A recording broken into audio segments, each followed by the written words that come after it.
All right. Welcome to another edition of Shabbat Lounge. This is Matt. And Jake here. How you doing, Jake? I'm well.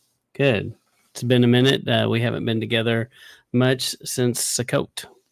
Yeah, I think we did a live before Sukkot, and then we've kind of been under the radar since then.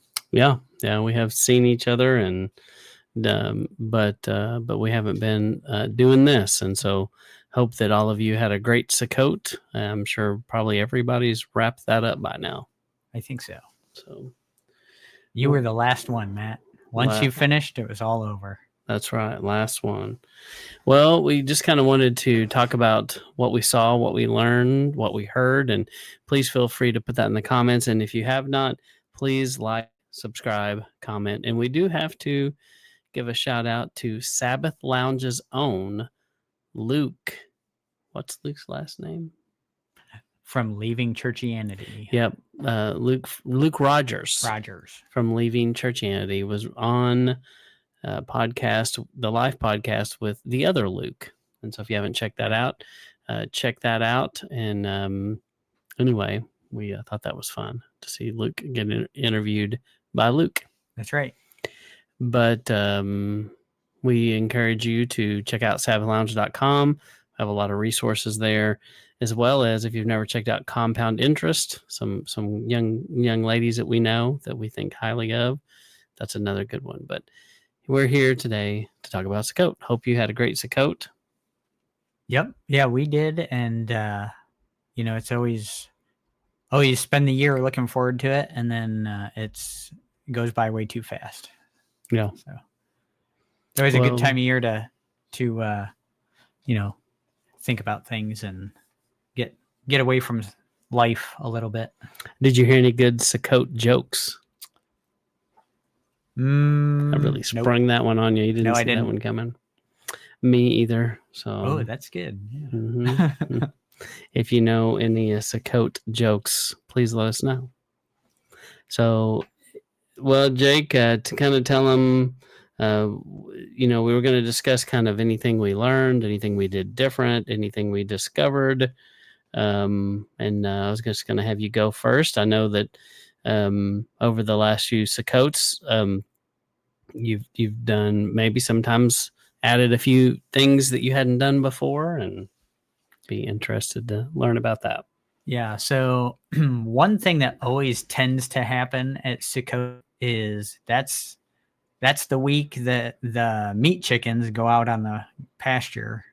So it's like, oh, good, we have nothing to do. But no, we do. We have a lot to do during Sukkot. So it's kind of good that sometimes I'm able to take time off of work and sometimes I'm not. So this year I was able to take the whole week off, which was good.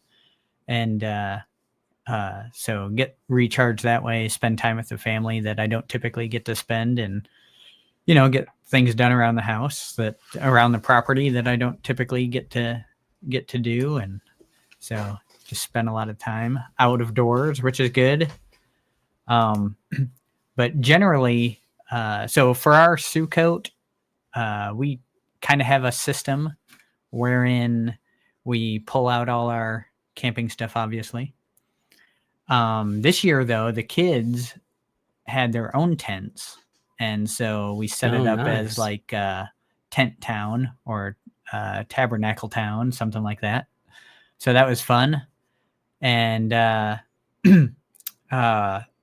typically what I like to do during Sukkot is I have the Hallelujah Scriptures they'll send out CDs. They're actually DVDs of reading, like dramatic readings of the scriptures and things like that. It's really cool because if you go to their site and you for a donation, they'll send you whatever part of the Bible that you want. And then they'll also, if you're real concerned about how they pronounce the names, they have different versions that way too. So they're all about it. So typically we'll play that. We got the Torah series. That'll play the whole time during Sukkot. And then we'll have there's a couple extra books of the Bible that they sent along with it. How do you play it? We just have a portable DVD player, and we'll typically just plug that in and let it play like out on the porch or something, or we'll just play it down by the tents or something like that. And they'll just kind of play the whole time.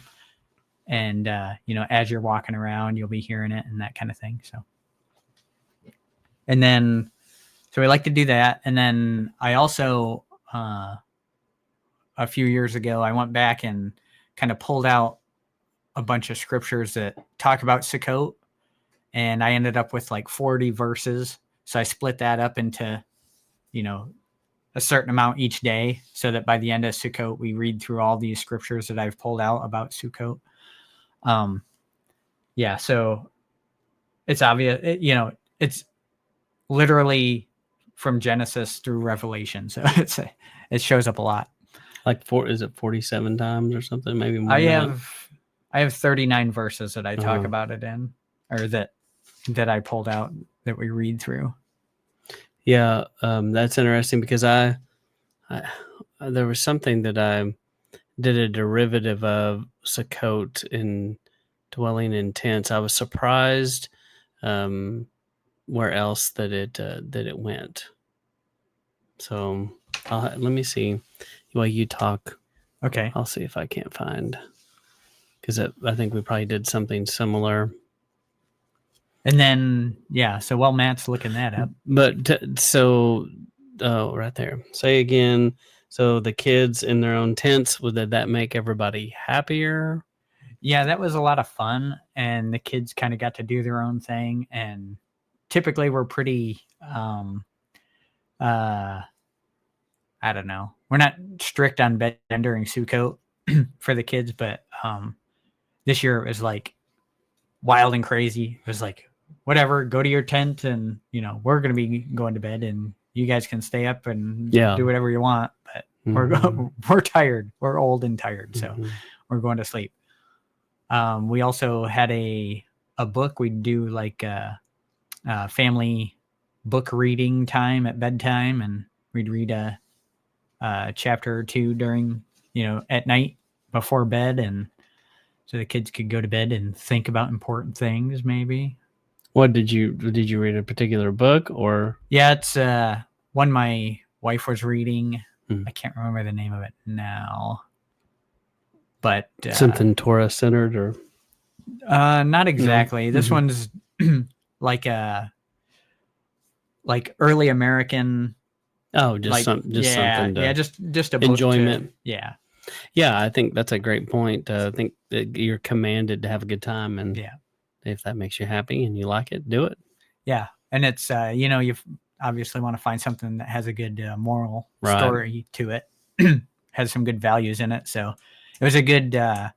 Actually, it's a good.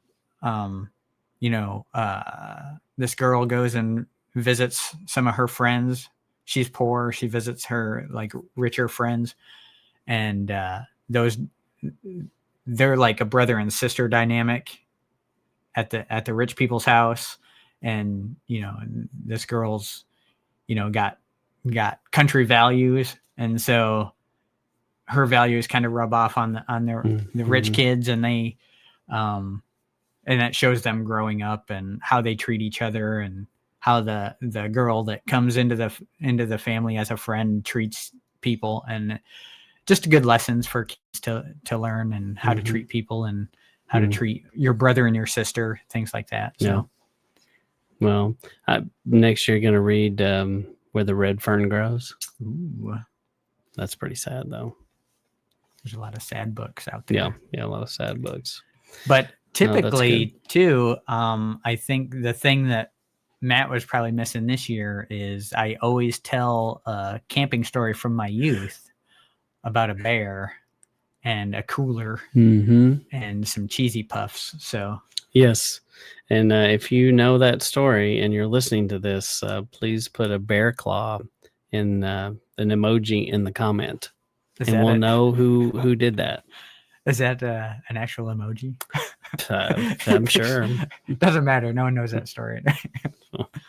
But maybe someday we'll tell it on here as like Sukkot story. Although you kind of have to act it out. So yeah, we'll have to work. We'll work on it. Okay. We'll put that in production. We may need photo evidence of something. Yeah. I think that's it's gone. I think No, the evidence is gone. of course. I Of know. course it is. But everyone's got those stories. All great conspiracy theories start with we had it or it's not here anymore. Right. So But no, yeah, I told my dad and he was upset. Or I was upset when he told me he got rid of the cooler. So that's funny. I was like, Dad, now no one believes me. So Mm. he's like, I don't believe you. So Mm-hmm. can't win. Yep. Yeah, we definitely have to tell that story. We'll have to figure out how to do that. Right. And We'll get Noah involved. Yeah, that'd probably be a good idea. But I'm seeing a whole recreation of this event. That's right. Oh, this is gonna be awesome. Mm-hmm. So that's kind of typically what we do. And then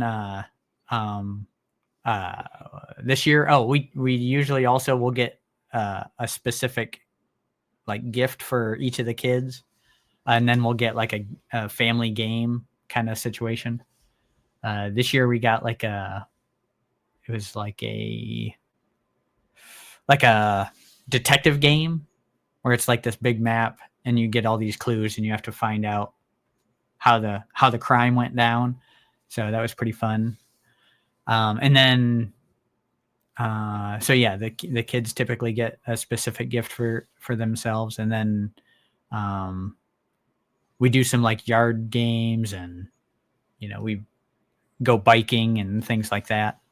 So we like to have a fire when we're not in a burn ban situation, or when it's not 90 degrees at night. Right, when it's not 90 degrees. So yeah, put a 1 in the comments if you had a hot Sukkot, and I mean like temperature hot. Right. And if you had a garden of pricky balls, then put a 2 in the comments. Yes. Because you too had a garden of pricky balls. Pricky balls. Mm-hmm. Yeah. So I thought they were pricker balls. Well, it kind of changes, but it's one of the two. If you know what that is, yeah, put a pricky ball in the comments. Well, yeah, good luck finding one of those. Yeah. So, and then we had some friends over, and shared some time that way, and on one of the Sabbaths, and then and we have friends that typically get a house on the lake in Granbury, and the past 3 years now we've gone out there for one of the nights, and we spend the day out there, so we got to get together with them, and they had a couple other people from their fellowship there too, so we met some new people, a couple new families while we were out there. So good. Kids get to go kayaking and fishing and stuff. So yeah, I was going to ask if there was a boat involved. Yeah, like a motorboat. Sounds like kayak boat. Yeah, kayaking. Yeah, but just a good time to catch up with people and spend some time outdoors, which is generally where I want to be in the first place. So So I don't know if you wanted to go ahead and tell some of the stuff that you guys did, or and then we can go on and talk about some of that other stuff after that. Yeah, I made a top 10 list while you were writing. Of course, I didn't think about this till the top 10. Till then, top 10 list of what I did during my Sukkot. Top 10 of something. What was your favorite Jake's Sukkot event, Matt? Jake Sukkot, your favorite event? My favorite event, I think my favorite is you all having your own tents. That's probably like a milestone. Yeah. And I know as a parent, that's like, ooh. Yeah. Oh, one more thing. That's some freedom right there. Yeah. I don't want to leave this out because it's been pretty traditional since we started Sukkot. Every year we'll write letters back and forth with my sister. So like every day we'll I tend to be more of a fact-based person than a feeling-based person. So my wife will kind of give my sister all the emotional stuff that happened during Oh. Sukkot, and I'll usually say, well, we went here and we did this and it was fantastic. So Mhm. And you have one of your kids ride in on a stick horse, and you're like the Pony Express, yes, and they're riding from station to station delivering the mail. right. Mhm. That's Perfect. how it happens. Well, that's good. Yeah.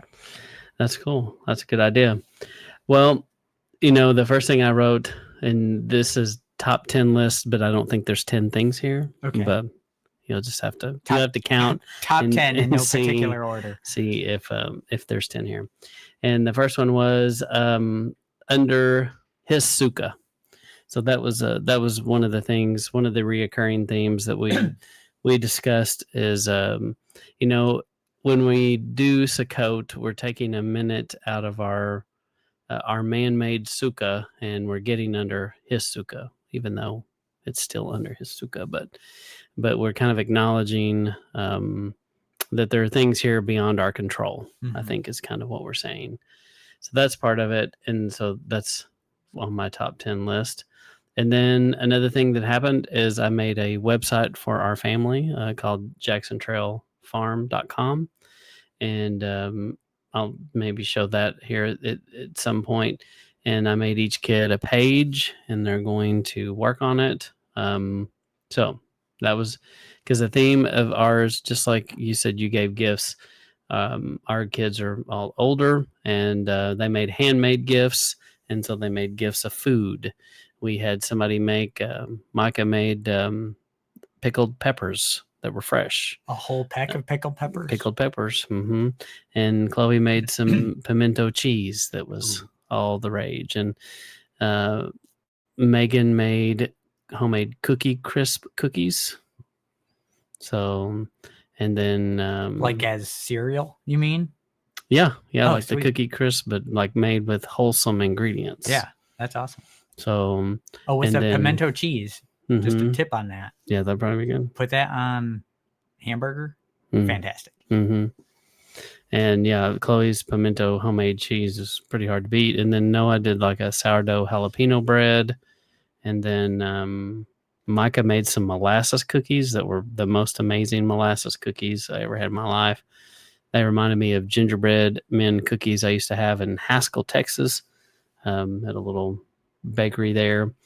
And then my wife did everybody a special cup. So she bought insulated cups, and then she wanted to, everybody covers your cup with stickers. Right. And so she bought everyone a cup, and then she did stickers a while back. Noah made stickers of the family, and he drew each person in the family and printed off a sticker set. And so we had all these cartoon looking characters of ourselves, and she made you a custom mug with your pictures on it. And then she wanted to pay somebody to do it. And then she started looking at the cost of, how much it is to epoxy this cup so that you can put it in the dishwasher. And she's like, I can just buy the machine. I was like, buy the machine. Yeah. And you put the cup in it and rotate and put the epoxy on it, and it covers it evenly. And it just has to rotate and dry. So it turned out pretty good. But she did that. And I had to help clean them up a little bit. And then she also made little keychains that went with Jackson Trail Farm. So we had the Jackson Trail cup with the on it. Last year we got monogram sweatshirts with Jackson Trail Farm. So this has been kind of a theme we've been doing over the last few years. We kind of got rid of Hanukkah in the same ways we did Hanukkah with gifts, because we felt like in the end, Hanukkah really wasn't like in the Bible, because it's not. And I mean, it's mentioned with Yeshua at the time of Hanukkah. He does something, the Feast of Lights. Yeah. But it didn't. There's no commandment. Not a commanded feast, right? Is it a bad thing to do? I don't think it's a bad thing to do. But my children studied it out, and they're like, we don't think we should do that. And we're like, okay, we won't. And so we're doing a gift giving thing at Sukkot. So every night we gave gifts. So it's a lot of gifts. It's a lot of stuff. And for young folks, they don't have enough money to do all the things, so they did a lot of handmade things, which is awesome. Yeah. So we ate a lot of food every evening, because with us it's a clan, and so there's so many of us that everybody just divided up and had a meal. And so everybody, made some special meal and everybody went all out, and it was really good. Yeah. I smoked a roast one day. And then, so another thing on the list, I can't read. I don't know what I wrote. We did a movie night. We did an outdoor movie night.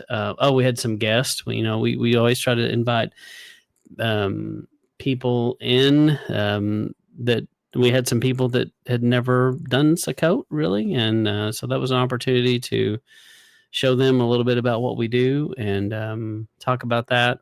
And that was fun. So we always like to have at least one night where there's some guests.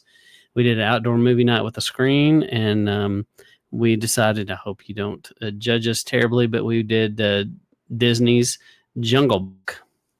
And we find that one's pretty good. It's very, very little magic other than the snake with the hypnotism in his eyes, but it's so it holds up. It's been a long time since I've seen that. I've actually wanted to watch it with the kids, and I just haven't. I mean, that's the only thing that's like magic, but it's not crazy. It doesn't portray the snake in a good light or anything like that. But it portrays him as being a deceiver. Right. So I'm like, okay, that checks. Hey, that's But the music's good, and it's just it's a fun story. Yeah. This Sukkot was dominated by babies. This is the first time in our clan that we had all these little babies, and we got 3 young ones running around here, and that right. just made it makes it fun. But the thing I noticed is those parents at the end were so tired, right, from chasing a baby. Yeah. And there was a night, even a few nights, where they're like, we got to go home and sleep in our own bed. We just can't do it. And you get it. So, and they did. And it was hot. So that was a big theme of the week. And the number one problem that we all had was stickers. Yeah. So it was a huge sticker fest and just unbelievable. So we're still finding stickers in our house. Just, we vacuumed and made everybody take their shoes off, and somehow they still make it inside. Yeah. So if you don't have stickers where you live, thank the Lord every day, every second, because here they're awful and they peak at Sukkot conveniently. Yep. And so that's my top 10 list, but I don't think there was 10 things on there, but close enough. Yeah. Those are thorny indeed. So yeah, that's good stuff. I enjoy all of those things. I like hearing about all that, especially, with the young families all doing that together. That's fun. That's fun. Mm-hmm. Yeah, it was a lot of fun. So if I can, I'll show this. Is it fine if I do this? Yep. Go ahead. Okay. So I wanted to show you Jackson Trail Farm. So if you can see that, yep. So on Jackson Trail Farm, so let me go back. So, oops, wrong thing. So Jackson Trail Farm looks like that. And so it's a new website that we're starting for our family. And everybody has a page. We have our children there and grandchildren. We probably won't have a lot of grandchildren pictures on there because they're, that's up to them. But this is going to be the family website, and everybody's going to have a page that they manage. And it's a work in progress. It's not quite finished, but we're very blessed that Keely's grandfather years ago, sorry, I got to go back to about, he helped secure this place and that we get to live on today. And so that's a picture of him, and that's kind of the picture of Keely's parents. And it started with his generosity and then extended into their family, and now we're all out here. So, but something we talked about this year, I wanted to share that with, and that's the Feast of the Father. I keep going to the wrong thing here. So a few years ago, Jake and I did a thing called the Gospel Story of the Feast. Right. You can find it on Sabbath Lounge, where we took all these feasts. And basically, we kind of have been working on this sentence for a few years.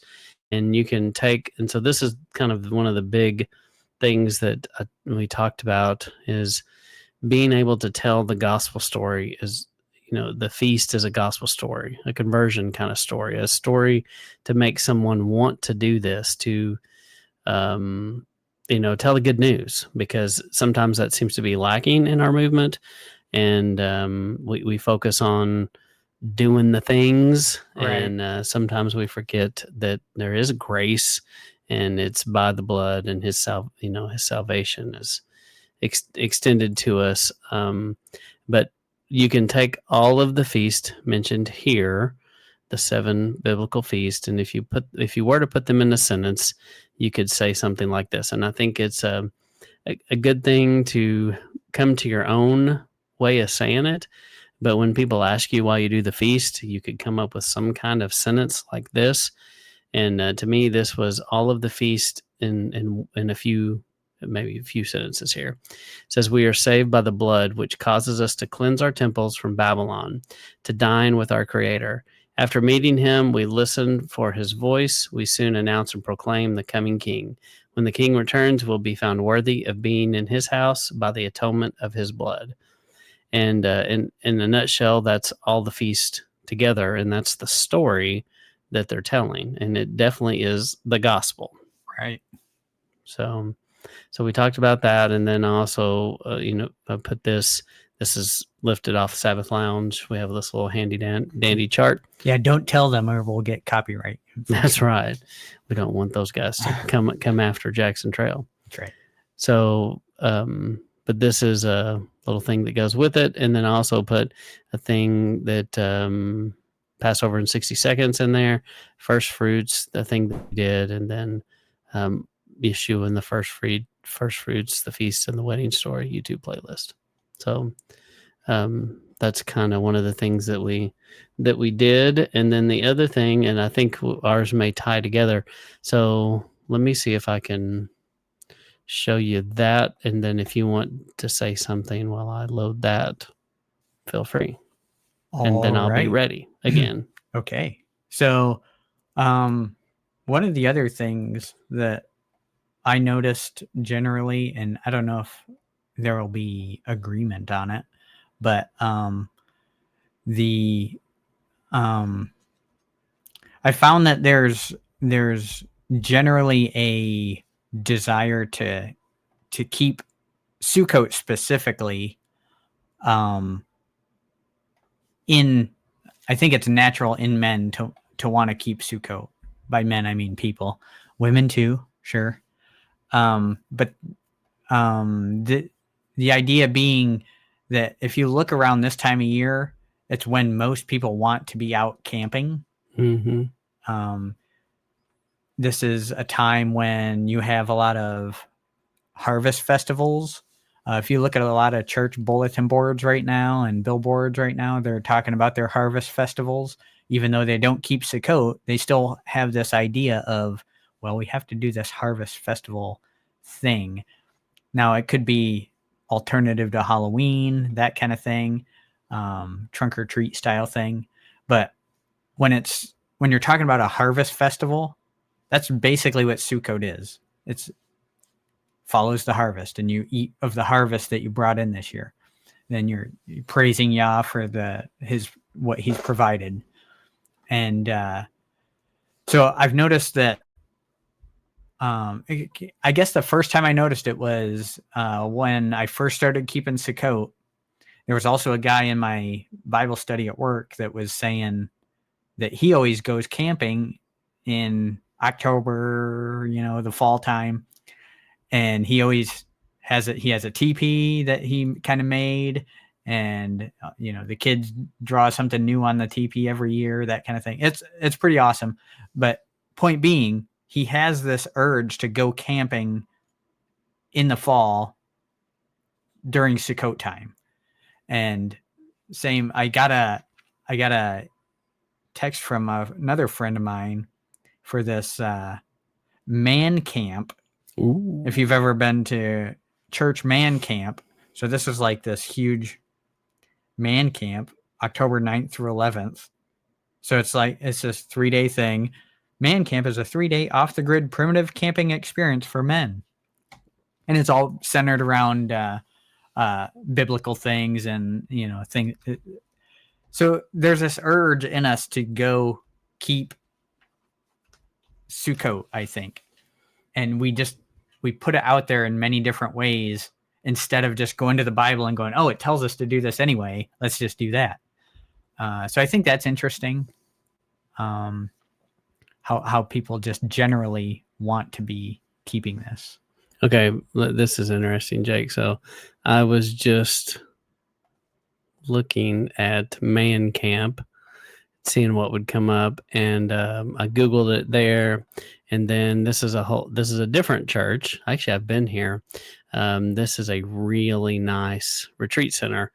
But look at the date on that one. Yeah, October 17th. Completely different church, but doing something similar.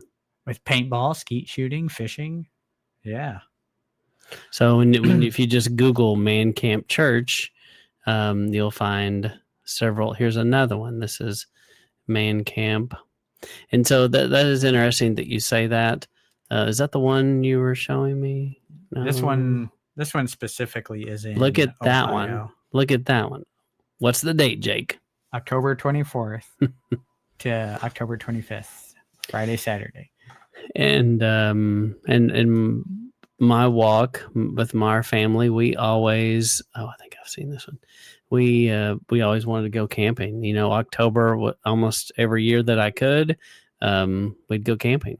So, and that's, look at this. What to expect: axe throwing, tug of war, team obstacle relay, cornhole, arm wrestling, kettle toss. Wait, the team obstacle relay and cornhole are two different things, two different events. Target throwing, strength and endurance. So there you go. Oh yeah, is this a biblical event?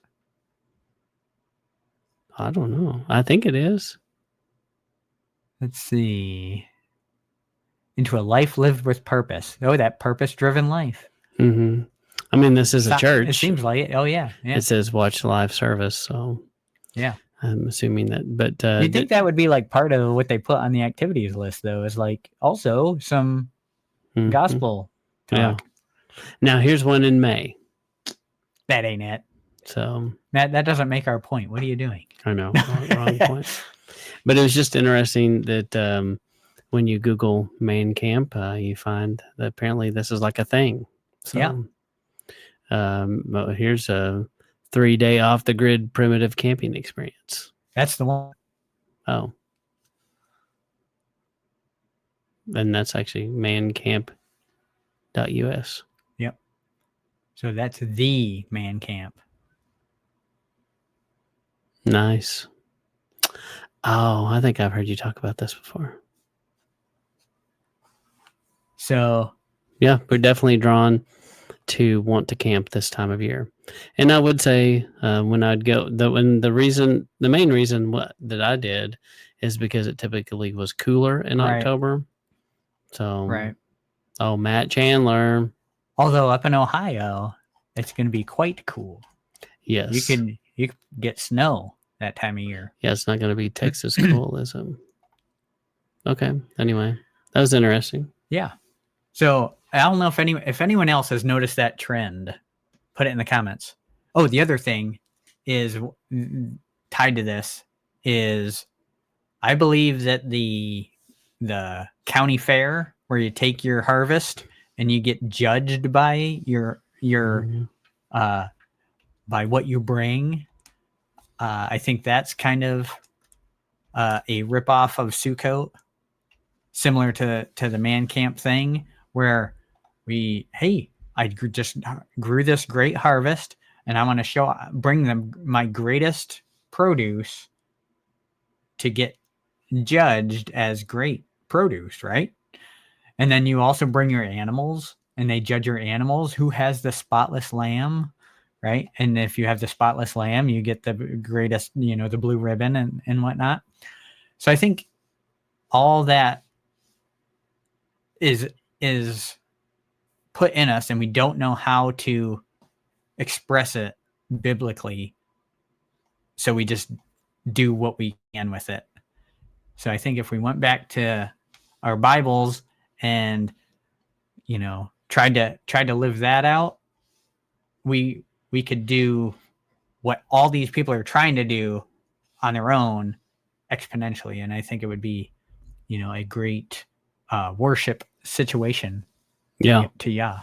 Yeah, because it's his creation, and you're honoring that.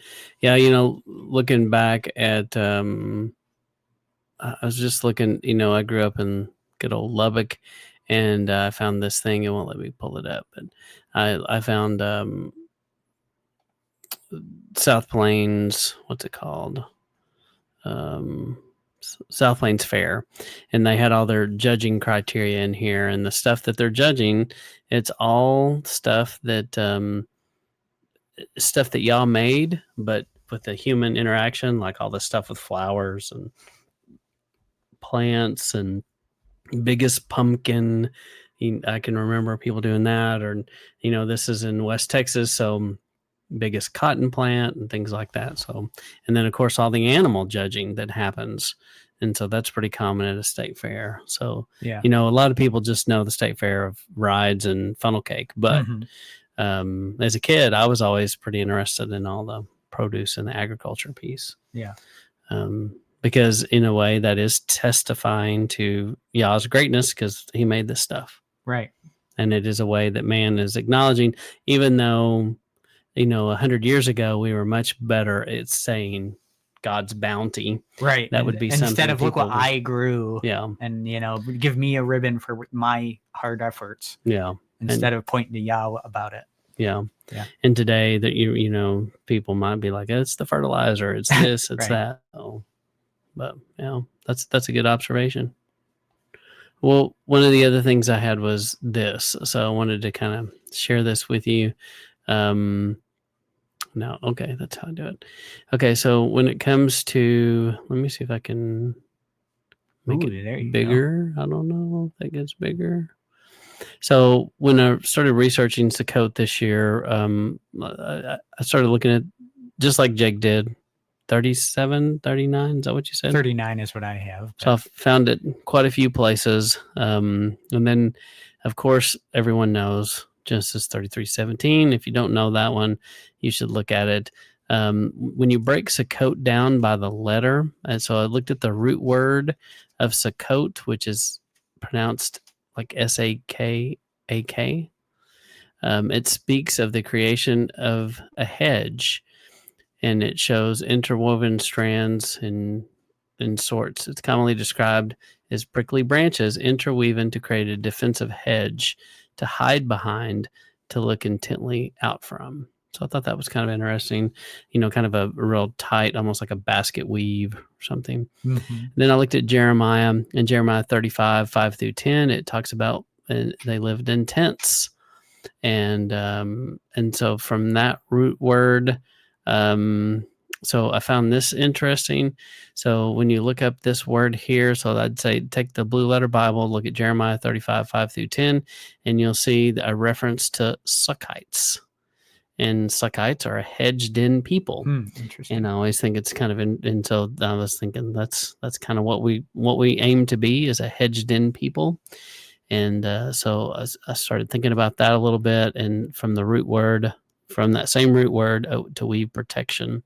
Other places you see it used again, or is in Job, where he talks at Job 1:10, haven't you put a protective fence around him, which implies this weave of protection. In Hosea 2:8, she doesn't believe that I gave her grain, new oil, I gave her plenty of silver and gold. She used it to make statues about. So it's this idea of provision. I don't actually, honestly, I don't remember why I put Hosea in there, but it's been a few moons. Wait, what was the verse? Hosea 2:8. Okay, yeah, I have the whole chapter, Hosea 2 in there. Okay, maybe there's some other things I didn't put in there that I missed. And then the new one that I thought was pretty interesting was in Ruth 3. So you've got this where it talks about Naomi, Ruth's mother-in-law.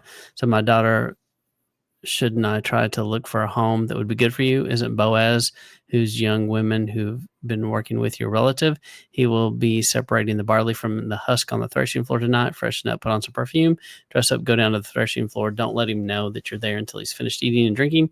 When he lies down and notices the place where he's lying, then uncover his feet, lie down there, and he'll make it clear where you are to go. And she says, I will do whatever you say.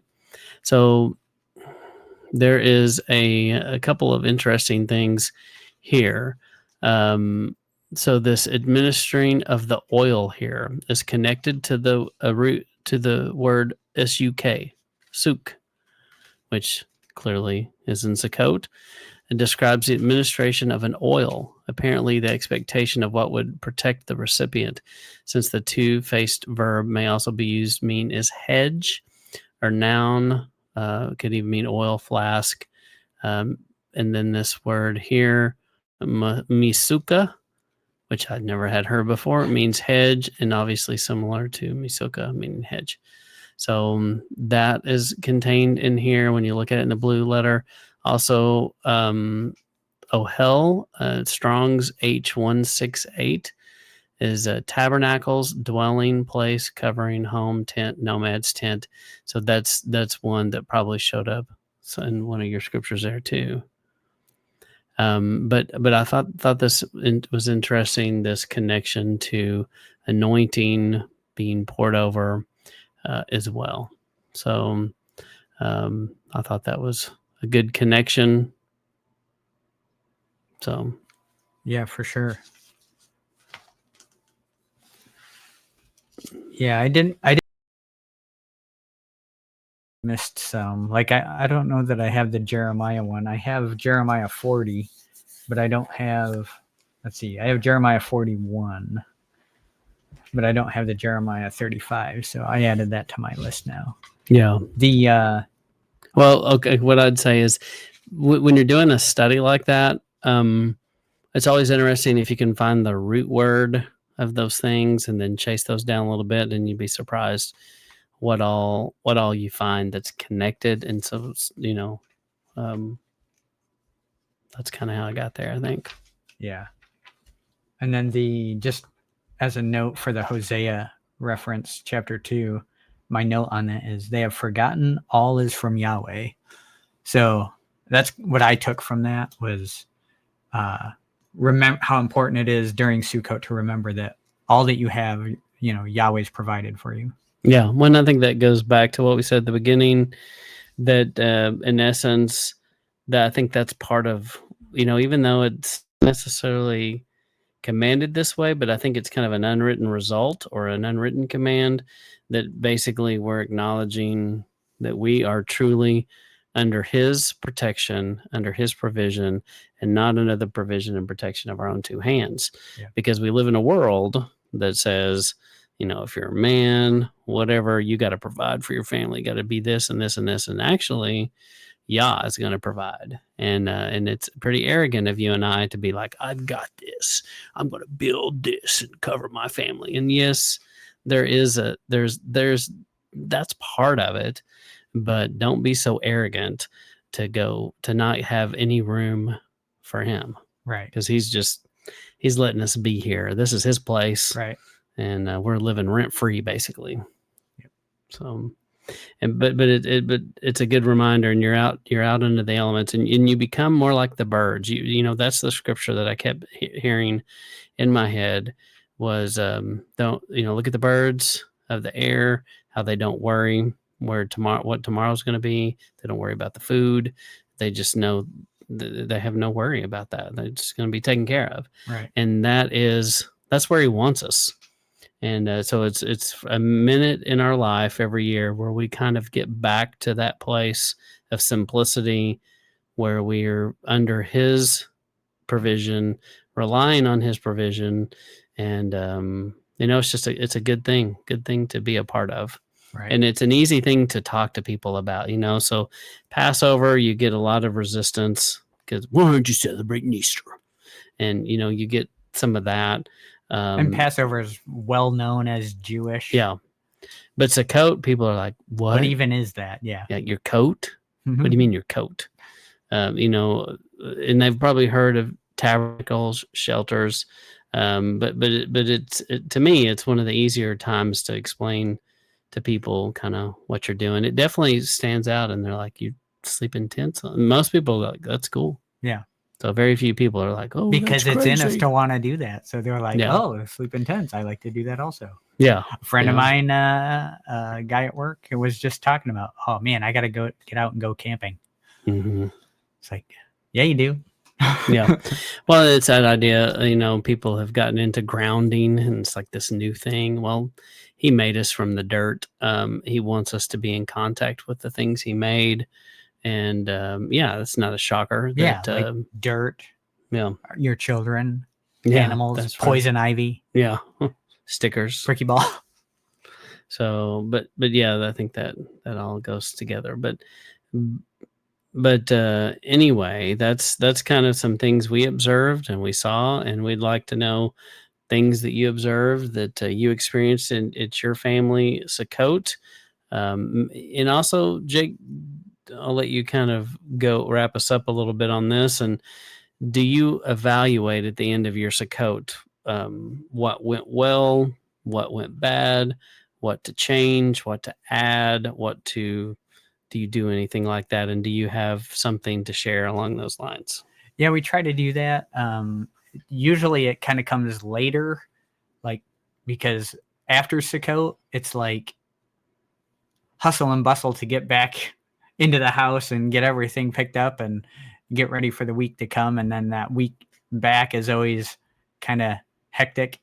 So we do like to reflect on what went well and what didn't, and how we can kind of improve the next year. And we kind of look at it as, if this was a second Exodus situation, how would this actually look? And is it practical to think that this is how it would be in a second Exodus? Like in my case, no. I have a big canvas tent that's super heavy, and there's no way I'm like throwing that on my back and hauling it. Might have even had an extension cord ran to it. Yeah. So, but point being, it's good to, we'll reflect on, this, we still got it real easy, even though we're camping in the dirt, way easier than they had it in the wilderness coming out of Egypt. So it's a good time to reflect on that. And also just leading up to Sukkot, making sure you're prepared for a wedding feast, because that's what we're celebrating, as a wedding feast. So just trying to be ready for that, trying to be someone who is worthy to be invited to a wedding feast. Not that it's, by our works that we're made righteous or anything, but you want to live up to that, the hope that Yahweh, the Messiah, has when he looks at you, what he wants you to be.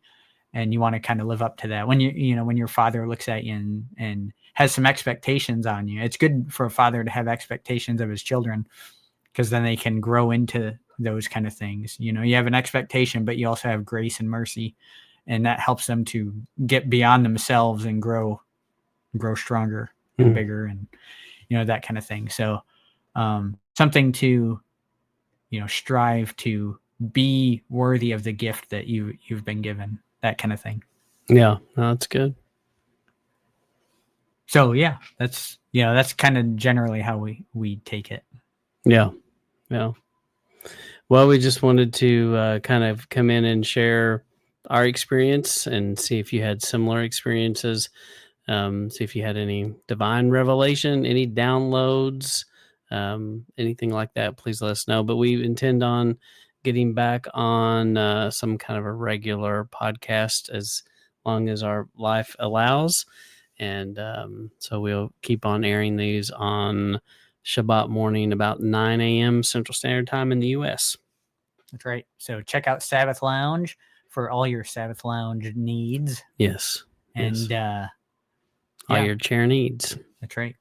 So, So- thumbs up, subscribe, tell your friends about us, and tell someone you know about Sukkot for the first time. Yeah. Very good.